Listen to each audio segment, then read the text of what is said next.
Hi, everyone. I'm very excited to be here. It's my first time at Bufferfest, first time in Toronto, and very importantly, my first time wearing one of these cheek headsets. I feel like I'm the leader of a cult right now, so very excited. As the disembodied voice said, my name is Nate Houghteling. I'm the executive producer at Portal A. We're a digital studio based in San Francisco and Los Angeles. We create branded and original content for emerging platforms. And all of our work features this new generation of talent. So that's what I'm going to be talking about today. Our signature project is YouTube Rewind, which I should probably be working on right now, but I want to take a quick break. Before my partners and I started Portal A, we were creators ourselves. So this was back in 2007. So we called it being unemployed. But it was the same general idea. Right after graduating college, we bought a one-way ticket to Vietnam and created a web series that streamed on YouTube, and it was called Huge in Asia. It was very serious and very legitimate, and I'll see a clip.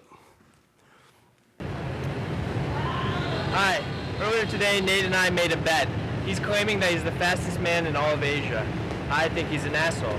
So, he's going to run a bunch of races, and if he wins 50 before he loses 5, he wins. The loser has to rickshaw the other guy all the way around Hanoi.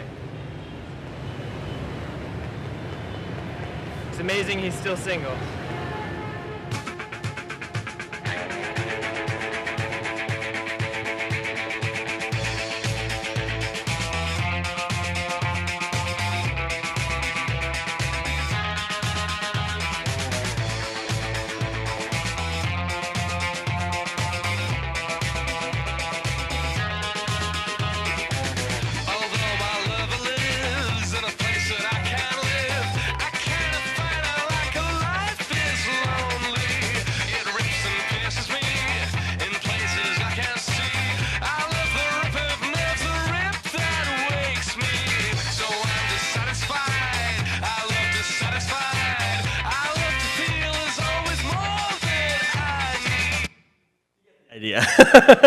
It was much more embarrassing than I remember it being. I probably should have watched it before I put it on. So that was 2007. Fast forward 11 years, and obviously the ecosystem and the economy surrounding creators has absolutely exploded. So at a time when audiences are really hard to pin down, this bond between creator and audience is about as strong as any in entertainment right now. And that, I think, explains some of the enduring characteristics of the creator universe, and definitely when it comes to brands getting involved with these creators, it's one of the reasons that they're so attractive. So, Rachel referenced this study that I think is talked about a lot for good reason that Defy Media did that says that 63% of young people aged 13 to 25 would try a product recommended by a YouTube creator, and it's less than 50% from a traditional celebrity. So you can kind of see the difference, and it kind of explains this ongoing trend. We all know that creators are powerful, and working with creators is a good idea. But what's striking to me is that so many brands approach it, I think, in the wrong way. So what I most often see is brands who are working through a creative agency or through some intermediary, and kind of throw up their hands and be like, I'll never know these folks, I'll never really understand what they do, so just send them our product and just have them give us a shout out or whatever. We know they reach a lot of people, but we don't really totally understand what they do, and we see that all the time. So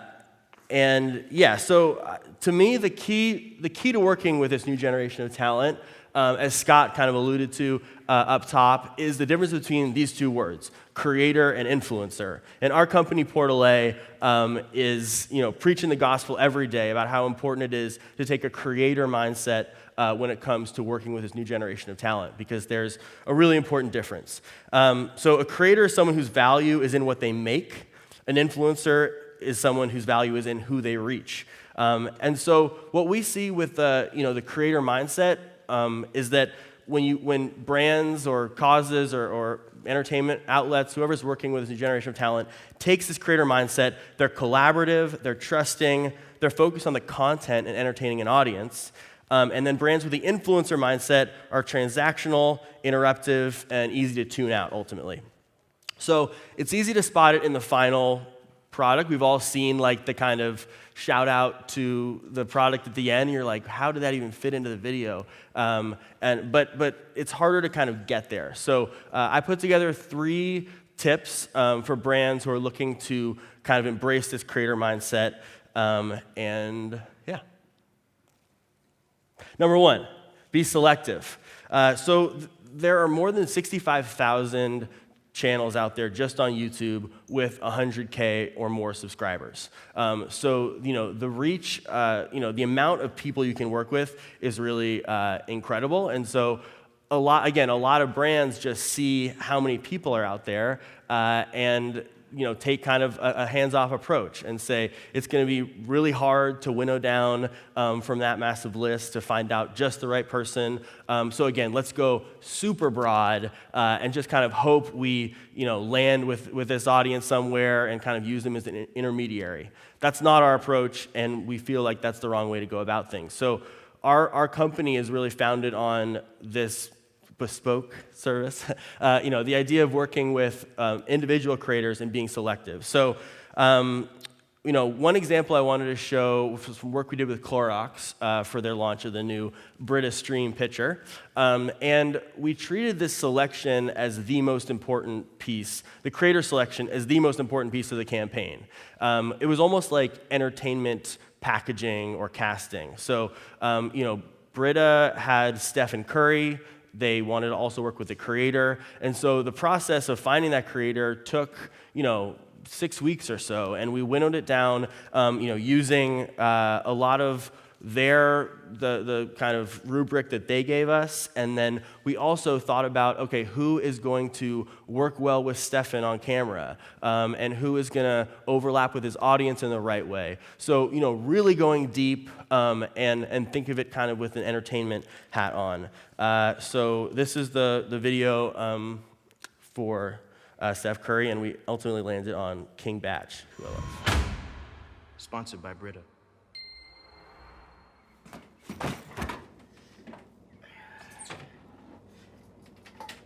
Pretty hot out there, huh?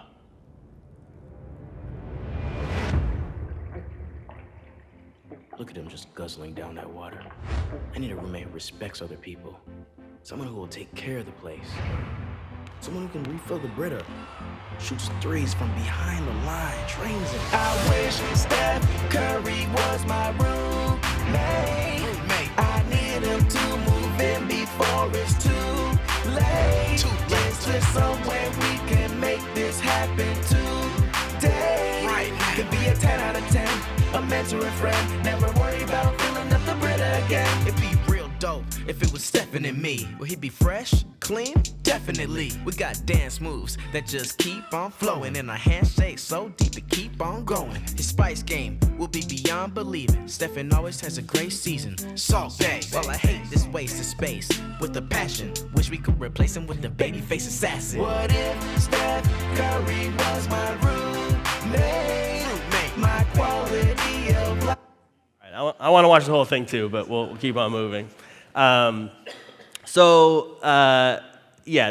about being selective. It really paid off when we were on set, and Stefan was actually a fan of King Batches, which is kind of a new phenomenon of a lot of these celebrities are actually like super fans of the creators. So it really showed up in their chemistry on set, and we think in the final video.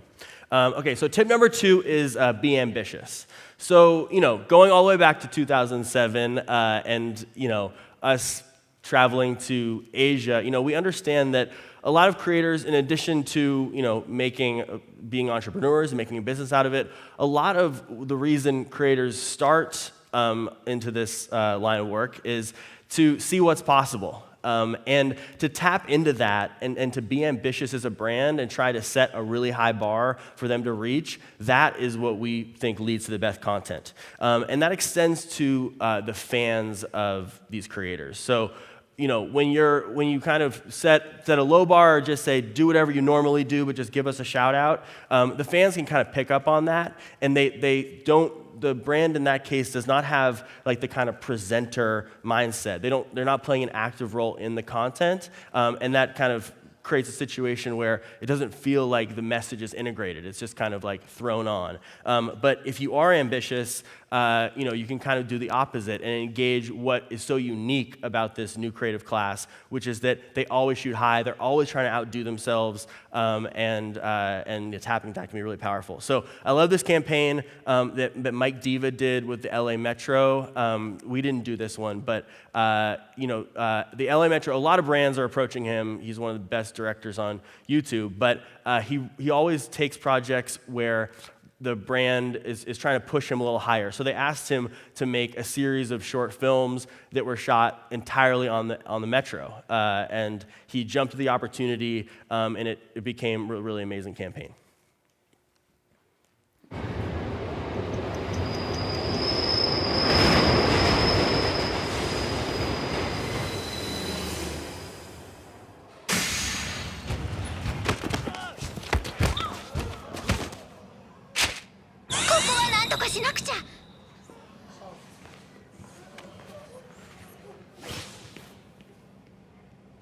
Hey guys, Danny Trejo here.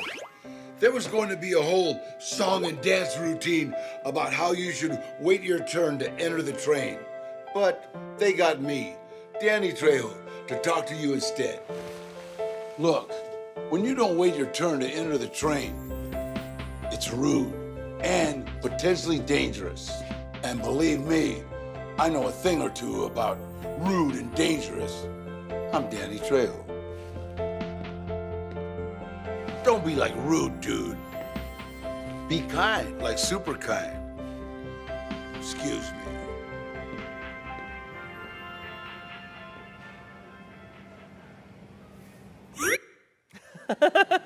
So there are like a dozen of those videos, and it embodies this principle, I think, which is if you can be a dream maker and set a very high bar rather than being a passive sponsor, you're going to get the best work. I think this is some of the best work that Mike did, and it was for a brand. So setting the bar high and making stuff that has passion behind it that people will actually care about, that's critical. So tip number 3, the last tip, is be committed. So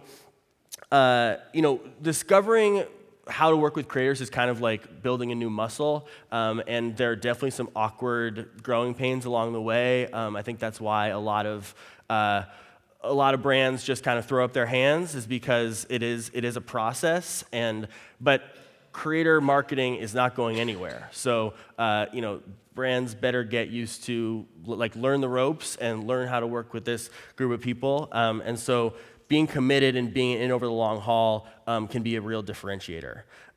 So the last clip here is a collaboration we did with Ryan Higa, and this one actually came together over the course of a year, I think, and we had been talking to him about doing something for YouTube's Geek Week, and we had collaborated with him over a long period of time, kind of like you would develop a script to kind of think about what his fans would love in association with this event, and we landed on this doing a Naruto reboot, the Japanese animation, and it was something that his fans had been asking for, and he'd been kind of putting off, but it took a long time to put together. We actually filmed it on location in Japan, and from YouTube's perspective, who was sponsoring Geek Week, I think it demonstrated that they were kind of committed to working with creators over the long haul. So yeah, this is some behind-the-scenes photos to give you a sense. Dear Ryan, can you make a Naruto movie? Dear Ryan, can you be Naruto? Dear Ryan, can you do Naruto? Dear Ryan, No, okay? Naruto is too good of a show to spoof. That's why I've never done it, okay? It would take so much work and effort, and I would have to make the full movie if I did it, and I would have to do it right. So, no. So stop asking, okay? I'm not gonna do it. What would it look like, though, if I did it? The pain of being alone is like no other. Why me? Why am I always the one that's different? They look at me with those eyes like I'm some kind of monster. Well, one day they will acknowledge me. I will keep fighting. I will keep pushing through. I will become the Hokage no matter what. Because that is my way of ninja. Naruto, that's fine, but we just wanted to know where you wanted to eat. Oh, well, sometimes I feel like ramen. Other times it's rice.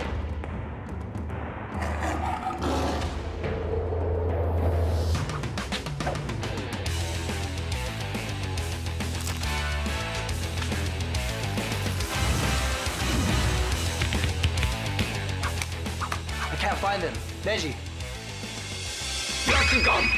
Well, don't squint. That's bad for your eyes. Here. Whoa!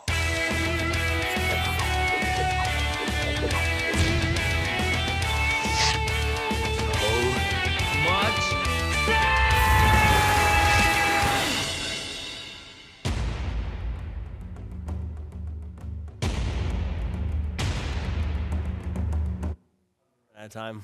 Sorry.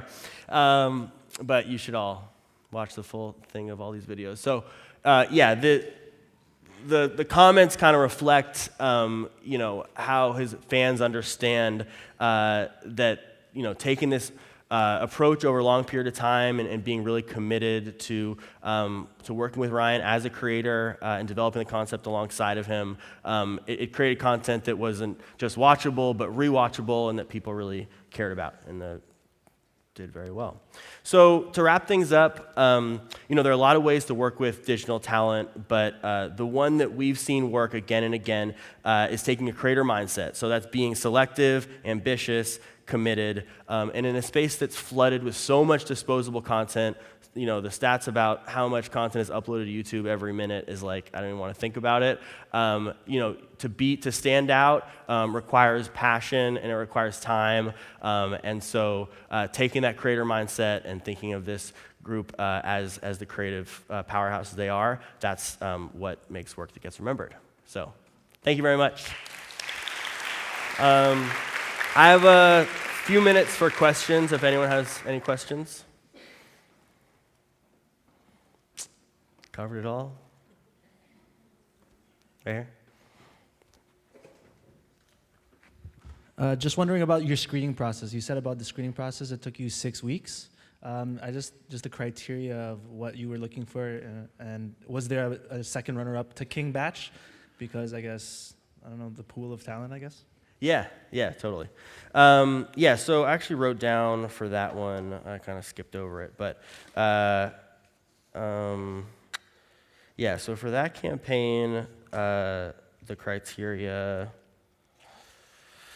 so brand affinity, potential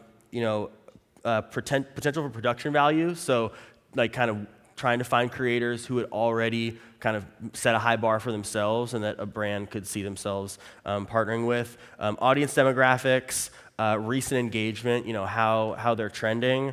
I think we also kind of seeded a few ideas with Stefan and his team, and this was the one that, there were a few, the other one is Rudy Mancuso, who it was in our next collaboration that we did later in the year. That's how I kind of had the entertainment mindset of like, is this person want to work with this person, kind of like soft selling some things before we like locked everything in. Yeah.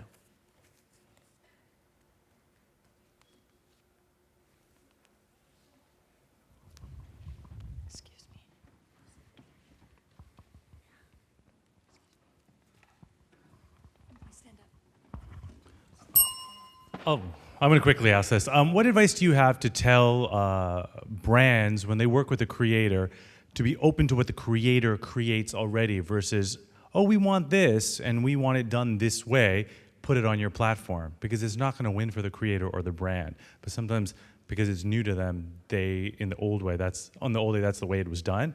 Yeah. How would you open their mind to, I guess, the modern way? Yeah, so it's a great question. I think the first piece of that is the selection process, to find a creator, whose channel, like programming for NBC or something, whose channel already has a lot of the characteristics that you want to communicate as a brand and is already doing the type of work that you're interested in. Maybe there's a slight gap, and that's where the kind of briefing process and the creative process comes in. But we see it as really collaborative. We don't see it as like handing off like something to the creator and then they go away and make their content. We see it as like an ongoing conversation where the best work is going to come when the brand actually has input, as they did in all of the spots you saw. That's it. Thanks so much, everyone.